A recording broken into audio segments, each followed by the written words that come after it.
5 साल के प्यार के बाद आखिरकार आज उसकी शादी ही हो गई। प्रिया आज बहुत खुश थी। उसकी नई जिंदगी की शुरुआत थी आज। शादी की सारी रस्में खत्म हो गई थी और अंत में एक वेडिंग पार्टी ऑर्गेनाइज की गई थी। शादी के कीमती तोहफे उन्हें मिले थे, लेकिन माँ ने प्रिया को एक नई बैंक की पासबुक दी और कहा, बेटा यह सेविंग अकाउंट मैंने तुम्हारे नाम पर ओपन किया है और इसमें 1 लाख जमा कर दिया है। माँ ने आगे कहा, मेरी प्यारी बेटी, इस पासबुक को लो और इसे अपनी शादी की उन खूबसूरत यादों की तरह रखो जो तुम्हें जिंदगी भर याद रहेगी। जब जब कुछ अच्छा और यादगार तुम्हारी जिंदगी में घटे तो इसमें कुछ रकम जमा कर दिया करना और यह रकम किस कारण से जमा कर रही हो वह जरूर लिखा करना। जितनी ज्यादा खुशी का दिन होगा उतने ज्यादा पैसे तुम इसमें जमा कर सकती हो। पहली राशि मैंने तुम्हारे लिए जमा कर दी है, अब इसे आगे तुम अपने पति के साथ बढ़ाना और जब कई सालों बाद तुम इसे देखोगे तो तुम्हें पता चलेगा कि तुमने अपने जीवन में एक दूसरे के साथ कितने खुशी के पल साथ में जिए हैं। प्रिया ने बाद में यह बात अपने पति को भी बताई।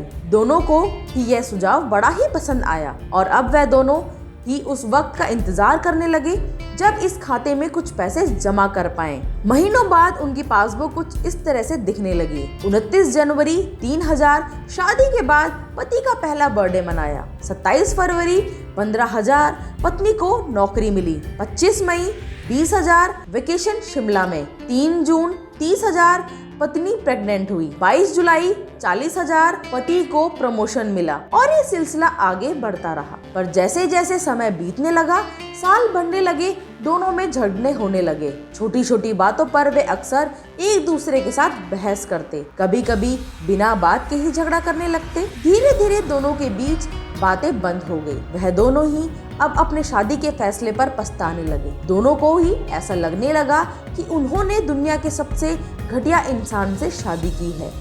शायद उनके बीच का वह प्यार कहीं गुम हो गया जो पहले था। एक दिन प्रिया ने अपनी माँ से बात की, माँ अब हम साथ नहीं रह सकते। हम दोनों ने ही यह फैसला लिया है कि अब तलाक लेकर अलग हो जाएं। मुझे समझ में नहीं आ रहा है कि मैंने ऐसे इंसान के साथ शादी करने का फैसला कैसे ले लिया था। उसकी माँ ने कहा, बिल्कुल इसमें कोई बड़ी बात नहीं है, तुम वही करो जो तुम्हारा दिल कहता है। अगर तुम दोनों ही साथ नहीं रहना चाहते हो तो अलग होने में भी भलाई है, लेकिन उससे पहले एक काम करो। तुम्हें वह पासबुक याद है जो मैंने तुम्हें तुम्हारी शादी के दिन दी थी? सबसे पहले उस खाते में जमा सारे पैसे निकालो और उन्हें खर्च कर डालो। तुम्हें ऐसी कमजोर शादी का कोई भी रिकॉर्ड नहीं रखना चाहिए। प्रिया अपने माँ की बात से सहमत थी, इसलिए वह वहां से सीधे बैंक चली गई और बैंक में लाइन में लग गई ताकि उसे अकाउंट को बंद करवा सके। जब वह लाइन में खड़े होकर इंतजार कर रही थी तब उसने एक नजर उस पासबुक के अंदर लिखे रिकॉर्ड्स पर डाली।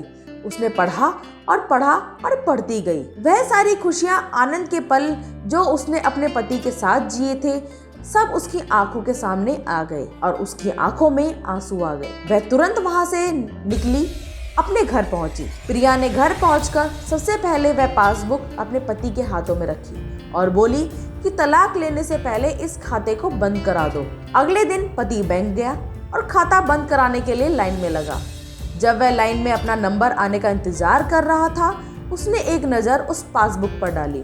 उसने पासबुक के अंदर लिखे रिकॉर्ड्स को पढ़ा और पढ़ते ही गया। भूतकाल में अपनी पत्नी के संग जिए वह खुशियों के पल, वह सुंदर यादें, वह प्यार के पल उसके नजरों के सामने किसी मूवी की तरह चलने लगे। थोड़ी देर बाद वह भी बैंक से निकला और सीधे घर पहुंचा। घर पहुंचकर पासबुक उसने प्रिया के हाथ में रख दी। प्रिया ने जब उस पासबुक को खोलकर देखा, उसमें एक नई एंट्री 50,000 की थी और उसके कारण के रूप में लिखा था, यह वह दिन है जब मुझे यह एहसास हुआ है कि मैं तुमसे कितना प्यार करता हूँ और यह भी कि तुमने मेरी जिंदगी में कितनी खुशियाँ लाई हैं। वह दोनों एक दूसरे के गले लग गए, खूब रहे और उन्होंने उस पासबुक को संभालकर तिजोरी में रख दी। दोस्तों, जिंदगी में गिरना कोई बड़ी बात नहीं है। जब आप किसी भी कारण से गिरते हो तो आपको हमेशा वहाँ गिरे हो उससे ज़्यादा गिरने से पहले आप कहाँ थे वह याद रखना चाहिए। गलतियों को सुधार कर आगे बढ़ने का नाम ही तो जिंदगी है।